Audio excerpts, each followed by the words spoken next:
Bienvenidos todas y todos a este nuevo contacto, en esta oportunidad, con Camila Croso, quien es la presidenta de la Campaña Mundial por la Educación y coordinadora de la campaña latinoamericana por el derecho a la educación. Camila, ¿qué es eso de la Campaña Mundial por la Educación? Bueno, buenos días a todos y a todas que nos escuchan en este momento. Es un gusto estar compartiendo con ustedes.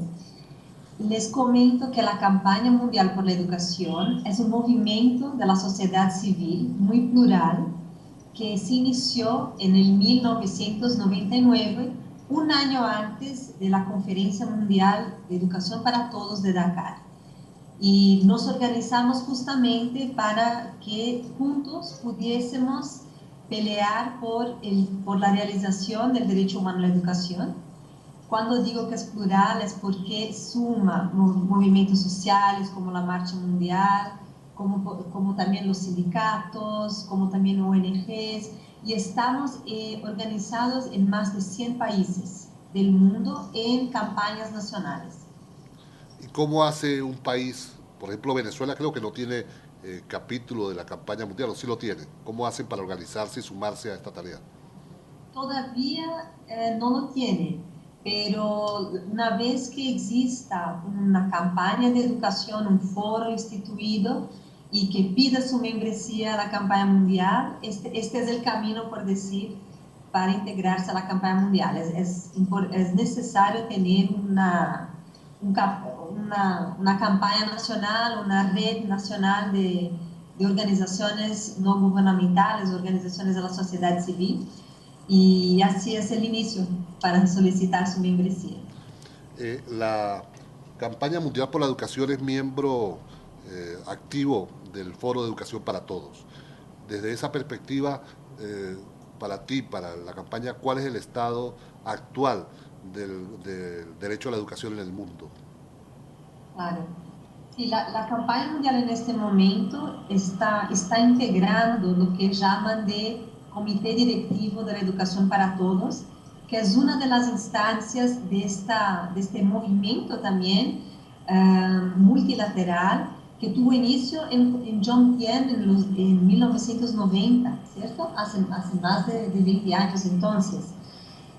Lo que si nosotros observamos como parámetro las metas aprobadas en Dakar, lo que analizamos es que avanzamos en algunas de esas metas, especialmente en lo que dice respecto al acceso a la primaria, también un poquito de acceso, aumentó un poquito el acceso de la educación en primera infancia, un poquito también en la secundaria, y también avanzó un poco el tema de paridad de género en las matrículas. Por otro lado, lo que podemos observar es que hay todavía un gran déficit de acceso. También es importante subrayar que eso no se resolvió, pero que realmente hace falta poder justamente discutir la calidad, y evidentemente la calidad es un concepto muy disputado porque unos entienden de una manera, otros entienden de otra manera. Por lo tanto,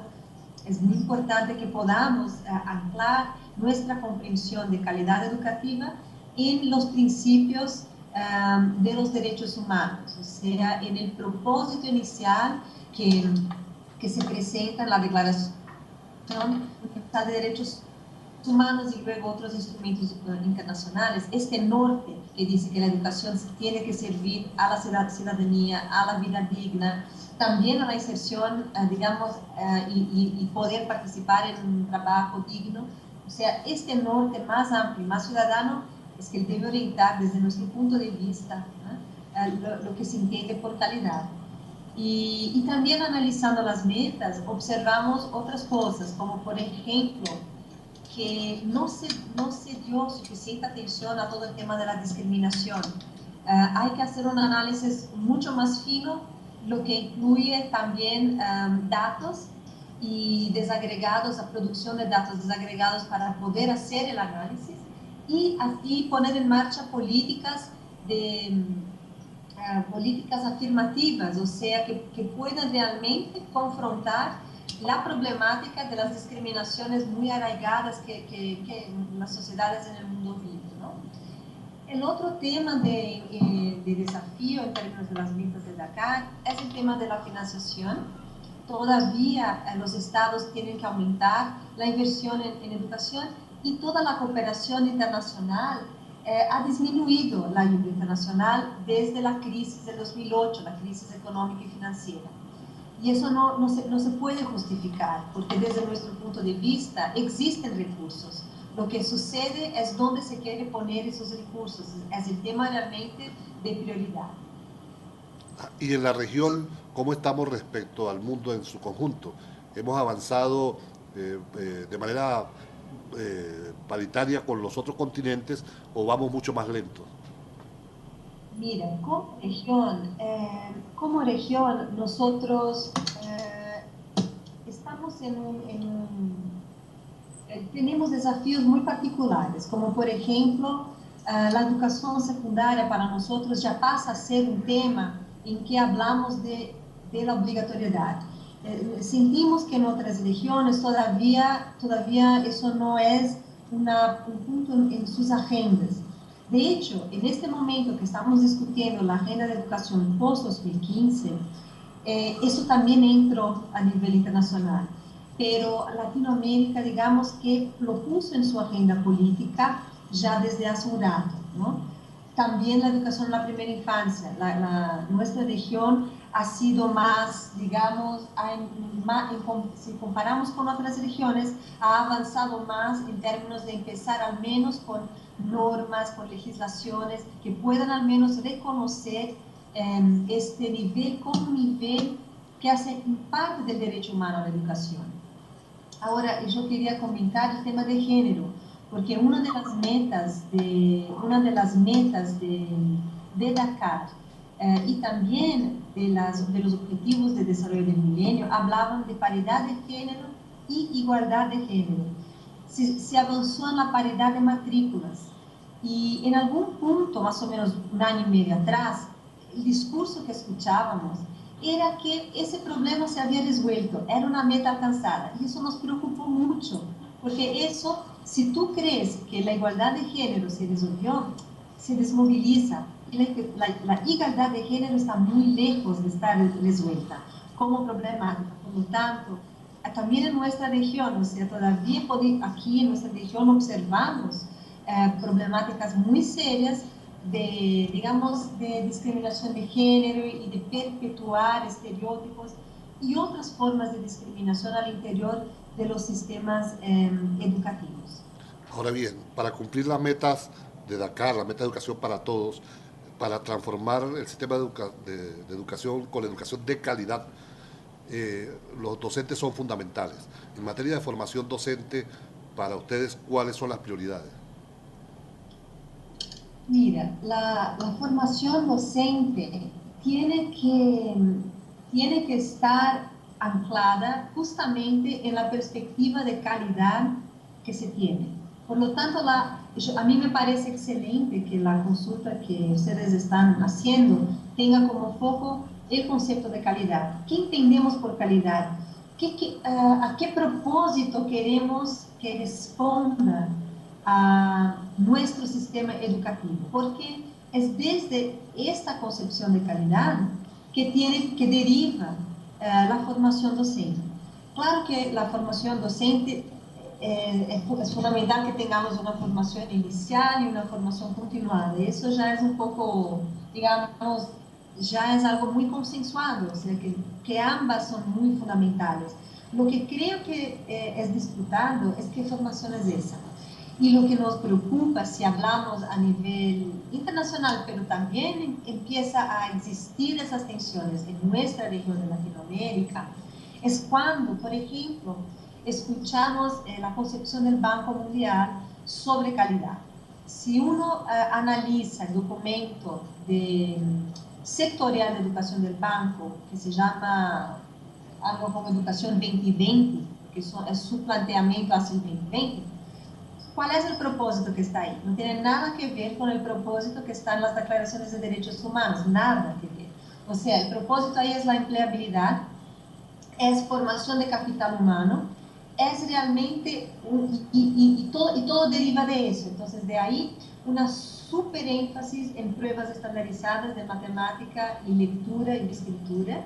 Y eso va, los maestros están, eso ya se transforma, digamos, eso ya se refleja en políticas públicas, en muchos lugares, incluso en nuestra región, de currículos estandarizados, reducidos y de una formación docente totalmente mecanizada para que los alumnos puedan ir bien en las pruebas. Eso nos parece un contrasenso totalmente antagónico a lo que son los principios de los derechos humanos, porque ni maestro, ni alumnos, ni los estudiantes pueden pensar.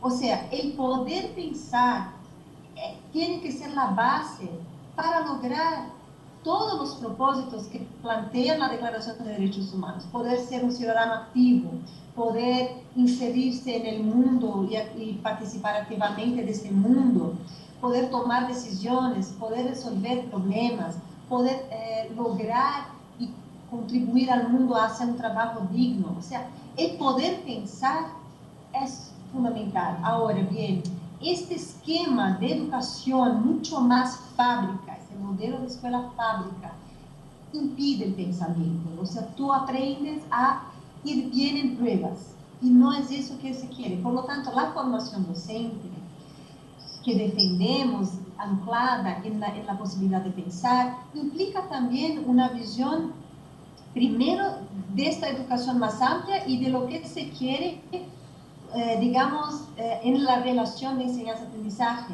pero también como uno mira el mismo docente. Si el docente está ahí solamente para replicar y facilitar, porque hay toda una industria alrededor de la estandarización. Por ejemplo, digamos, los materiales escolares, todos se estandarizan. Entonces, en este mundo, en esta visión del mundo, el maestro, la maestra, tiene que ser formado para transmitir bien esos contenidos, para transmitir eso que ya está en una libreta, todo reducido, todo simplificado. Entonces, también para una formación docente que responda a una calidad que nos permita pensar, cuestionar, expandir, ¿no? Es necesario una concepción de docente autónomo, investigador. Cuando hablamos de la universidad, hablamos siempre de una tríade: enseñanza, investigación y relación con la comunidad. Así también tendría que ser todo el sistema educativo. Entonces, la formación docente tiene que estar siendo debatida mirando el modelo y la concepción que uno tiene sobre la calidad. Camila, uno de los grandes retos de la educación hoy, de nuestro sistema educativo, está asociado al tema de construcción de ciudadanía. ¿Cuáles son las tareas que en esa materia hay que emprender? Claro. Bueno, creemos que en este sentido de reto de construcción de ciudadanía y de construcción de democracia, es hacer con que los centros educativos de nuestros sistemas puedan ser ellos mismos espacios de ejercicio de ciudadanía y de democracia. Eso significa que todo el proyecto político pedagógico de los centros educativos tienen que ser coherentes con la promoción de ciudadanía y de democracia. Eso implica la convivencia, la convivencia plural, digamos, la resolución no violenta de los conflictos, el pensamiento libre, el reconocimiento del otro y de los puntos de vista distintos que existen en nuestros sistemas, poder resolver, digamos, esas tensiones de maneras no violentas y de reconocer su existencia. O sea, el diálogo como algo absolutamente que parece tan sencillo, esta énfasis que Paulo Freire tanto daba y que es el corazón, ¿no? de tanto que discutimos de democracia y ciudadanía, que es poder reconocer el otro, la otra, y establecer relaciones en pie de igualdad, ¿no? También es muy linda las referencias que hace esta pensadora Nancy Fraser, que habla de justicia social como la posibilidad de poder participar en pie de igualdad. Yo creo que eso sería un reto de nuestros sistemas, que puedan actuar en coherencia con esas premisas. Bueno, y para ir ya cerrando este primer contacto, Camila, nos gustaría que le dirigieras un mensaje a los maestros, a las maestras, a los profesores y profesoras venezolanos que están hoy debatiendo en sus aulas, en los planteles, en las comunidades, el tema de la transformación educativa a partir de la calidad. Claro.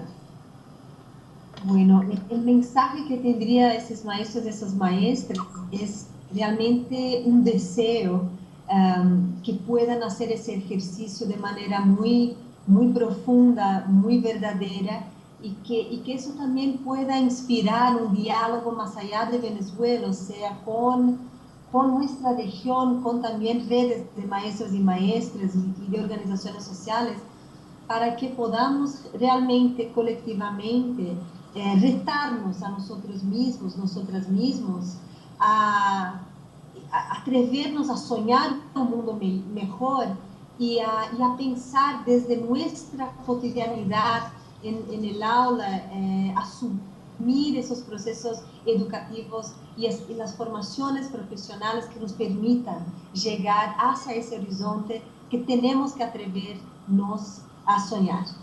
Gracias, Camila. Hoy estuvimos con Camila Croso, presidenta de la Campaña Mundial por la Educación, en esta consulta internacional sobre la calidad educativa. Gracias, Camila. Un saludo a todos y todas. Chao.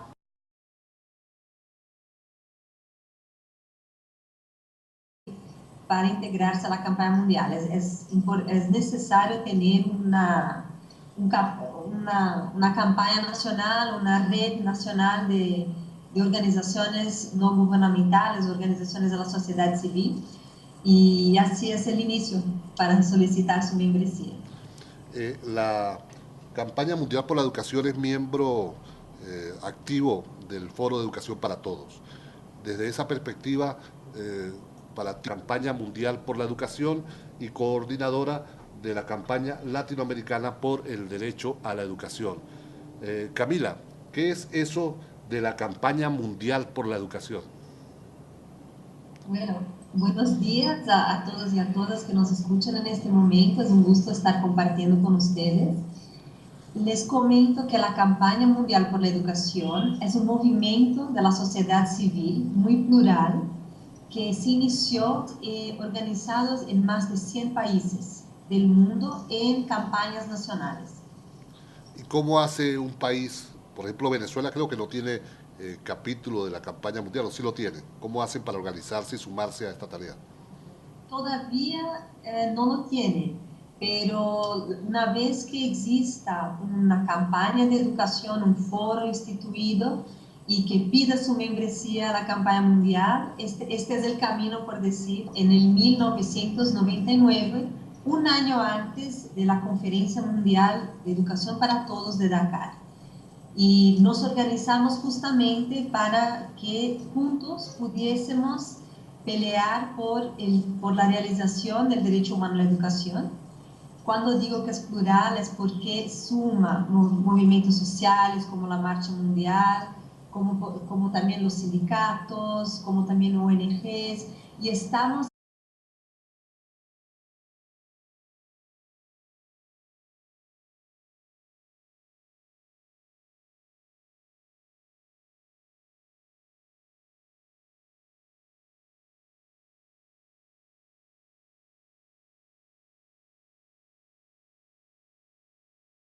Bienvenidos todas y todos a este nuevo contacto, en esta oportunidad, con Camila Croso, quien es la presidenta de la